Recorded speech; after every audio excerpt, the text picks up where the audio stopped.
Hello, Jays Nation. Welcome back to your go-to channel, Toronto Blue Jays News Network.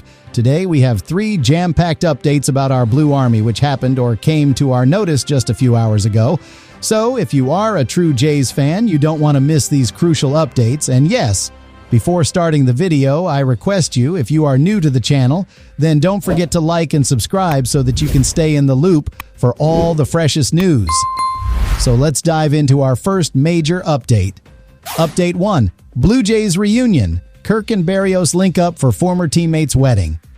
In the off-season, our beloved Toronto Blue Jays players had a great reason to spend a little extra time together, giving us a heartwarming off-field story. Catcher Alejandro Kirk and starting pitcher José Berríos were recently spotted in sunny Colombia, bringing their partners along for a very special trip, the wedding of a former teammate. The mutual connection tying this trio together was none other than former Blue Jays infielder Santiago Espinal, who was getting hitched to his bride, Alejandra Mata. The couple, who got engaged in 2023, held their beautiful ceremony at Casa Capicua in Santa Marta, Colombia. While most of the emerging photos were of the bride, we did catch a few celebratory shots of Espinal's white jacket cutting loose on the dance floor. It's always fantastic to see our guys bonding, even when they've moved on from the team. Espinal, who most recently played for the Cincinnati Reds this season, is currently a free agent. He spent 4 years with the Blue Jays, appearing in 346 games between 2020 and 2023. Though the idea of an immediate Toronto reunion for Espinal doesn't seem very likely, given that our infield is already stacked, with the possibility of bringing back superstar Bo Bichette, it's a reminder of the strong camaraderie that exists within the Blue Jays family. Speaking of Kirk and Berríos, these two had quite the roller coaster of a season. Alejandro Kirk was a key player in Toronto's postseason run. However, one moment he'd surely love to have back was the final swing of the World Series, where he grounded into a double play to end Game 7 in the 11th inning. Meanwhile, José Berríos, who had been one of Major League Baseball's most durable pitchers for years, making at least 30 starts in every full season since 2018, unfortunately dealt with a late-season elbow injury. This injury tragically prevented him from pitching in the postseason. His absence, however, did play a part in the emergence of Toronto's young pitching sensation, Trey Yesavage. Yesavage blossomed into a household name with a series of record-setting playoff performances.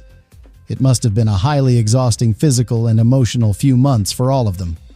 So, for the trio, Kirk, Berríos, and Espinal, to connect and unwind after such a huge emotional roller coaster, it was surely a well-deserved break.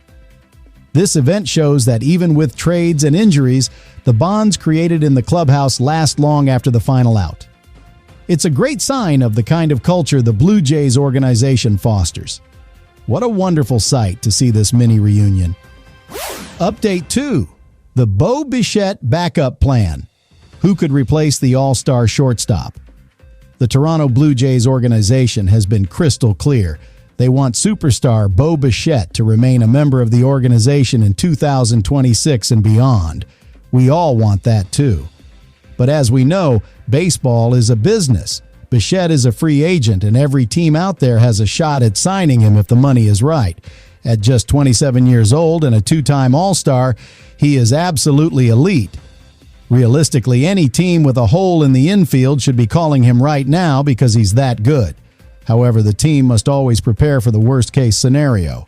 If Bichette does opt to leave, there are other options out there, but let's be honest, none of them are truly at the same level as our star shortstop. This is where the Blue Jays' backup plan comes into sharp focus. According to a report by Ken Rosenthal and Will Salmon of The Athletic, the Blue Jays could enter the market for all-star infielder Jorge Polanco if Bichette ultimately walks. Polanco is currently still on the wish list of the Seattle Mariners, who recently re-signed first baseman Josh Naylor to a 5-year, $92.5 million deal. But Polanco, who is 32 years old, wants to play out the market to see his best offer. The report specifically highlights that the Blue Jays might target Polanco if they lose Bo Bichette. The Boston Red Sox might also be interested if they lose their third baseman, Alex Bregman. Polanco is a very talented hitter. He put up strong numbers in 2025, hitting 26 home runs and driving in 78 runs, batted in over 138 games. However, he is now 32 years old. If the Blue Jays were to sign him, they would likely slot him in at second base and shift Andres Gimenez to shortstop. This would create a solid infield, no doubt, but as the source points out, it just wouldn't be the same as having Bichette. The ideal scenario, and what we all hope for, is for the Blue Jays to do everything possible to make a deal work with Bichette and keep him in Toronto for the long term. But in the event that doesn't happen, Polanco is a proven all-star bat who could provide some punch in the middle of the order. The possibility of Polanco serving mostly as a designated hitter to protect his health while also playing second base on occasion has been floated around for other interested teams. For the Blue Jays, his signing would represent a pragmatic move to maintain a competitive lineup, even if it comes at the cost of losing an irreplaceable talent like Bichette. It's a huge gamble, and it shows why the Blue Jays need to keep their focus squarely on retaining Bo. This is a high-stakes offseason for general manager Ross Atkins and the entire front office. Making the wrong move here could drastically change the competitive window for the Blue Jays. That was an intense look at the potential post-Bichette future. Update 3. Japan's next wave. Could a new star finally land in Toronto? Jays Nation, get ready, because the next wave of Japanese baseball stars is about to hit the major leagues. There's a long and proud history of baseball in Japan, but never before has the country dominated the international stage quite like it has over the past several years. You all know the big names. Two-way superstar Shohei Ohtani has arguably become the best player ever in Major League Baseball, and his Los Angeles Dodgers teammate Yoshinobu Yamamoto just went on a historic run through the postseason. Now the focus shifts to the next talented group set to join Japan's growing list of exports in the coming weeks. Right-handed pitcher Tatsuya Imai, slugger Munetaka Murakami, and corner infielder Kazuma Okamoto. Blue Jays general manager Ross Atkins spoke to reporters earlier this month about this talented crop. He said, "It's a good crew.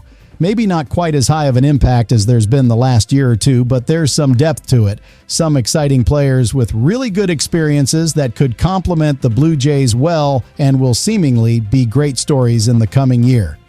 Let's not forget, the Jays have attempted to enter the Japanese market each of the past two off-seasons, famously going all in to recruit Ohtani prior to 2024 and pursuing Roki Sasaki earlier this year, both of whom ultimately chose the Dodgers. The good news? The Jays successfully recruited pitcher Yusei Kikuchi, and their relationship with his agent Scott Boras has improved significantly. Why is this crucial? Because Boras also represents two of these new targets, Imai and Okamoto. The three targets for the Blue Jays. Tatsuya Imai, right-handed pitcher. On paper, Imai is the cleanest and most immediate fit because the Blue Jays have a glaring opening in their starting rotation. He projects to be a mid-rotation arm.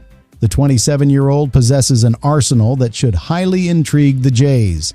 He throws a mid-90s fastball and a slider that helped him rack up 178 strikeouts across 163 and two-thirds innings for the Seibu Lions. He also uses a splitter, which is a pitch the Blue Jays organization is known to love. He is expected to earn anywhere from $75 million to $150 million United States dollars on a contract spanning 4 to 6 seasons. Any team that signs him is also responsible for paying a posting fee of 15 to 20% of the contract value. Munetaka Murakami, slugger. Murakami has the power that the Jays should covet. However, he is a more awkward fit for the current roster. The 25-year-old has spent almost his entire career playing third base, but most scouting reports suggest he's destined for first base in Major League Baseball. This lack of defensive versatility would be a major issue for a team that has first baseman Vladimir Guerrero Jr. locked up through 2039. Murakami is projected to earn a massive contract that could more than double the projections of Okamoto. Kazuma Okamoto, corner infielder. Okamoto, who has already been linked to the Jays through the Japanese media, would be easier to slot into the lineup. The 29-year-old is not known for his defense, but he reportedly plays a better third base than Murakami and has the potential to stick at the position. Crucially, he also has experience playing the corner outfield spots, which adds to his overall value and fit for the versatile Blue Jays roster. The Jays will be drawn to Okamoto's phenomenal bat-to-ball skills. He hits for a high average and rarely strikes out. Across 11 seasons in Japan, Okamoto is a 274 hitter with an 856 on-base plus slugging percentage. He is projected to receive a 3- or 4-year deal worth upward of $75 million. This is the time of year when the Jays are in on just about everyone. With money to spare from the deep pockets of the ownership group, Rogers Communications, and roster spots to fill, they are monitoring every market. Knowing how the Jays operate, it's safe to say these 3 Japanese stars are at least high on the organization's big board.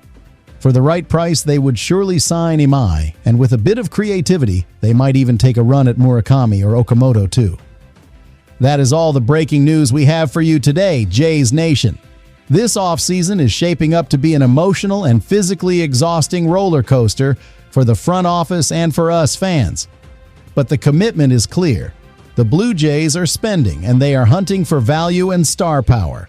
If you enjoyed this jam-packed update, please smash that like button, share this video with your fellow Blue Jays fans, and if you haven't already, hit subscribe and ring the notification bell so you never miss another breaking update from the Toronto Blue Jays News Network. We'll be back soon with more news. Until then, stay loud, stay proud, and go Jays go!